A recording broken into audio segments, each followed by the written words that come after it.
Carta à Igreja de Pérgamo. Pérgamo, uma cidade com um passado glorioso. Historicamente, era a mais importante cidade da Ásia. Segundo Plínio, era a mais famosa cidade da Ásia. Começou a destacar-se depois da morte de Alexandre o Grande, em 333 a.C. Foi capital da Ásia há quase 400 anos. Foi capital do reino Seleucida até 133 a.C. Átalo III, rei Seleucida, o último de Pérgamo, passou o reino a Roma em seu testamento, e Pérgamo tornou-se a capital da província romana da Ásia. Pérgamo, um importante centro cultural. Como centro cultural, sobrepujava Éfeso e Esmina. Era famosa por sua biblioteca, que continha 200 mil pergaminhos. Isso mesmo que você acabou de ver. Era a segunda maior biblioteca do mundo, só superada pela de Alexandria. Pergaminho deriva-se de Pérgamo. O papiro do Egito era o material usado para escrever. No século III a.C., Eumenes, rei de Pérgamo, resolveu transformar a biblioteca de Pérgamo na maior do mundo. Convenceu Aristófanes de Bizâncio, bibliotecário de Alexandria, a vir para Pérgamo. Ptolomeu, rei do Egito, revoltado, embargou o envio de papiro para Pérgamo. Então inventaram o pergaminho de couro alisado, que veio superar o papiro. Em Pérgamo ficava um grande panteão. Havia altares para vários deuses em Pérgamo. No topo da Acrópole ficava o famoso templo dedicado a Zeus, uma das 7 maravilhas do mundo antigo. Todos os dias se levantava a fumaça dos sacrifícios prestados a Zeus. Em Pérgamo havia o culto a Esculápio. Quem era Esculápio? Era o deus Salvador, o deus serpente das curas. Seu colégio de sacerdotes médicos era famoso. Naquela época mantinha 200 santuários no mundo inteiro. A sede era em Pérgamo. Ali estava a sede de uma famosa escola de medicina. Por ali peregrinavam e convergiam pessoas doentes do mundo inteiro em busca de saúde. A crendice misturava-se com a ciência. Galeno, médico só superado por Hipócrates, era de Pérgamo. Era um médico bastante conceituado. As curas muitas vezes eram atribuídas ao poder do deus serpente, Esculápio. Esse deus serpente tinha o título famoso de Salvador. A antiga serpente assassina apresenta-se agora como sedutora. Em Pérgamo estava o centro asiático do culto ao imperador. O culto ao imperador era o elemento unificador para a cultura e política do império. No ano 29 a.C., se não me falha a memória, foi construído em Pérgamo o primeiro templo a um imperador vivo, o imperador Augusto. O anticristo era mais evidente em Pérgamo do que o próprio Cristo. Olha o quanto o povo idolatrava esse homem. Desde 195 a.C., havia templos a deusa Roma em Esmina. O imperador encarnava o espírito da deusa Roma, por isso se divinizou a pessoa do imperador e começou a se levantar templos ao imperador. Uma vez por ano, os súditos deviam ir ao templo de César e queimar incenso, dizendo: César é o Senhor. Depois podia ter qualquer outra religião. Havia até um panteão para todos os deuses. Isso era símbolo de lealdade a Roma, uma cidade eclética, de espírito aberto, onde a liberdade religiosa reinava, com uma condição, desde que observassem esses detalhes do culto ao imperador. Em outras palavras, primeiro tinha que adorar a Augusto, ao imperador, e depois você poderia professar a sua fé livremente. Olha, tamanha afronta. Em Pérgamo estava o trono de Satanás. Naquela cidade estava o trono de Satanás. Ele não apenas habitava na cidade, mas lá estava o seu trono. O trono de Satanás não estava num edifício, como hoje sugerem os defensores do movimento de batalha espiritual, mas ele estava no sistema da cidade. O trono de Satanás é marcado pela pressão e pela sedução. Onde Satanás reina, predomina a cegueira espiritual. Assim como Paulo falou, que o príncipe desse mundo tem cegado a muitos. Ou seja, floresce o misticismo, propaga-se o paganismo, a mentira religiosa, bem como a perseguição e a sedução ao povo de Deus. Era o que estava acontecendo naquela cidade. Em Pérgamo estava um panteão onde vários deuses eram adorados. Isso atentava contra o Deus Criador. Na verdade, isso era uma afronta diretamente para com Deus.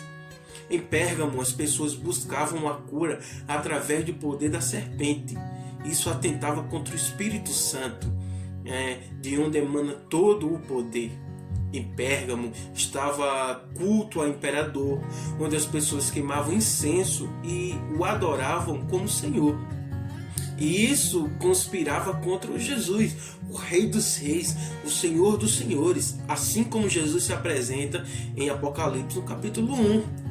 Ou seja, Cristo não apenas conhece as obras da igreja e suas tribulações, mas também conhece a tentação que assedia a igreja. Conhece o ambiente que ela vive.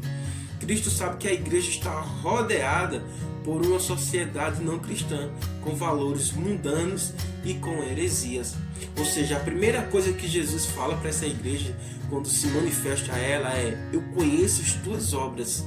Então, da mesma forma que existiam crentes fiéis a Deus, também existia muito paganismo, muitos falsos cristãos que estavam ali no meio, mas na verdade eles professavam a sua fé ao imperador.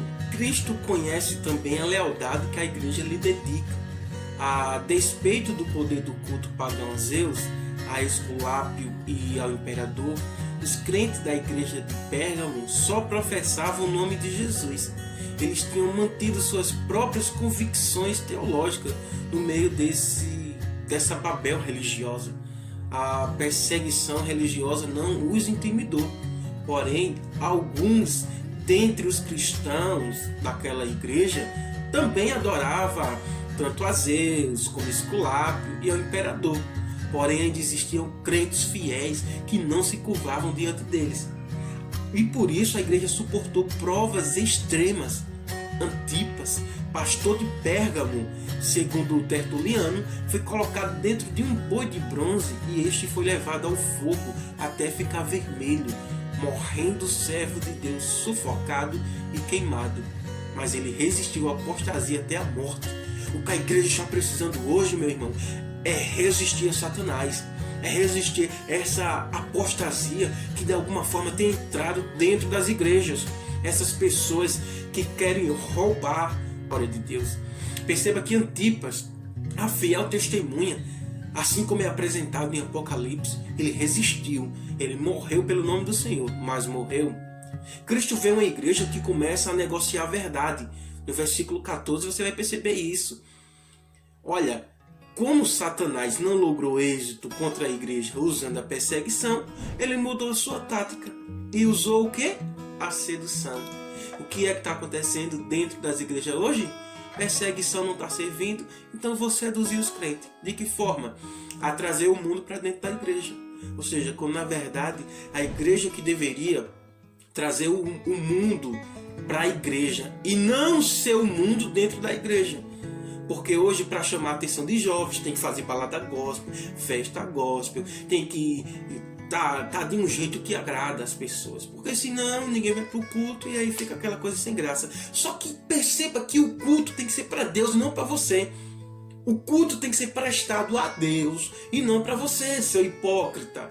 Você tem que tomar vergonha na cara e se converter. Não quer ser cristão, vá para o mundo. Porém, se quer permanecer cristão, toma vergonha na cara, se alinha como crente e luta pelo evangelho. Não aceite heresia. Ou seja, olha, tinha uma proposta. A proposta agora não é substituição, mas uma mistura na igreja de Pérgamo. Não é apostasia aberta, mas um certo ecumenismo.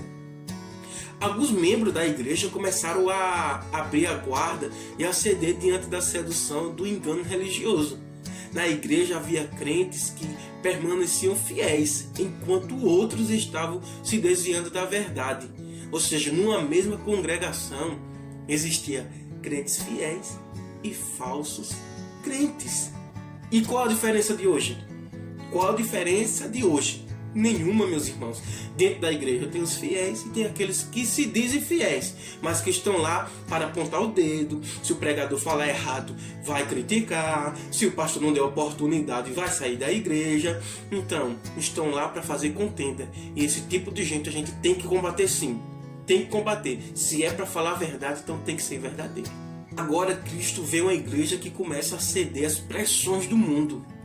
Balaque contratou Balaão para amaldiçoar Israel. Balaão prostituiu seus dons com o objetivo de ganhar dinheiro.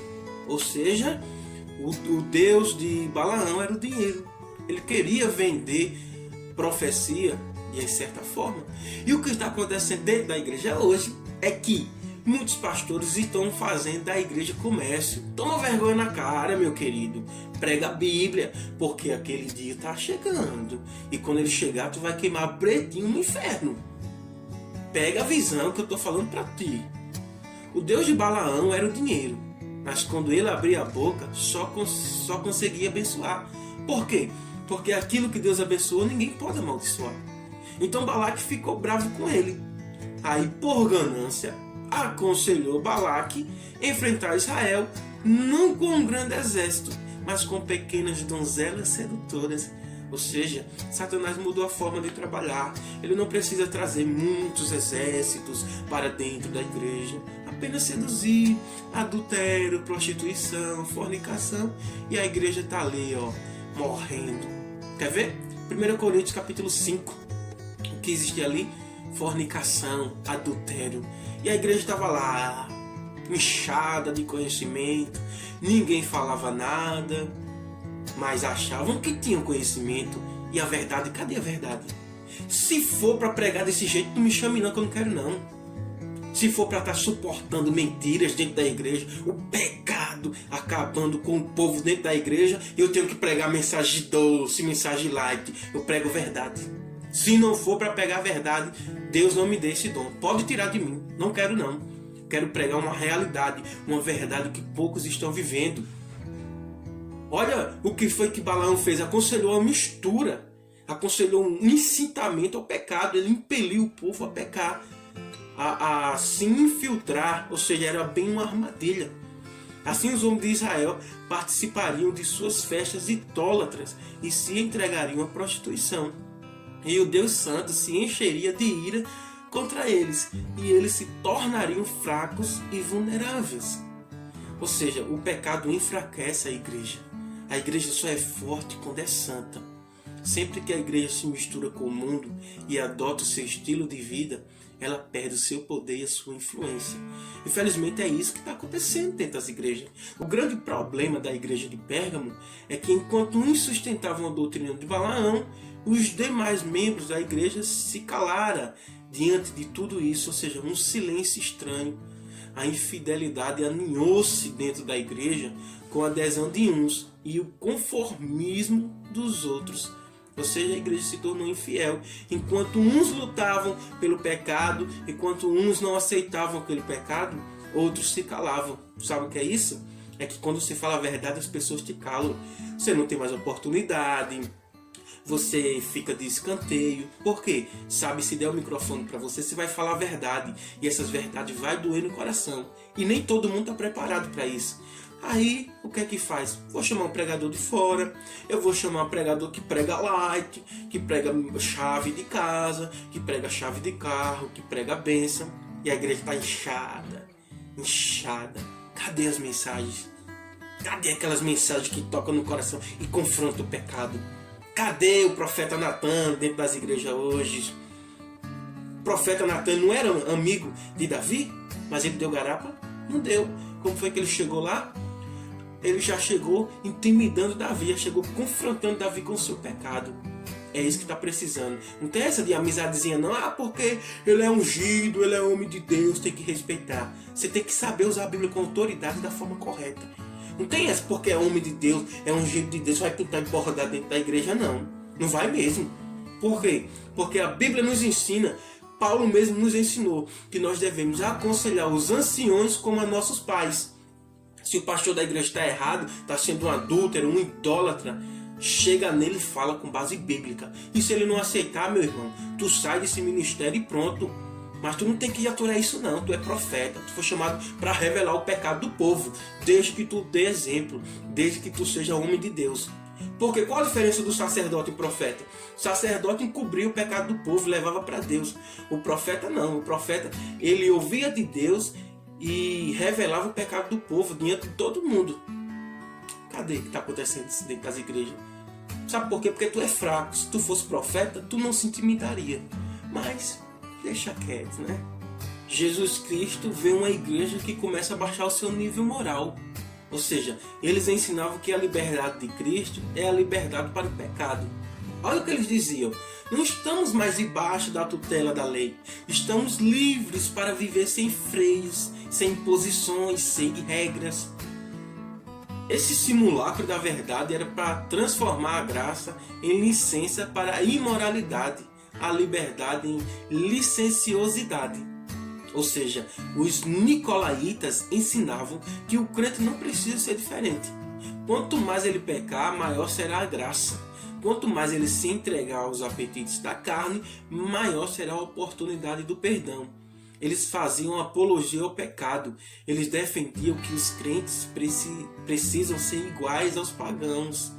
Eles deviam se conformar com o mundo.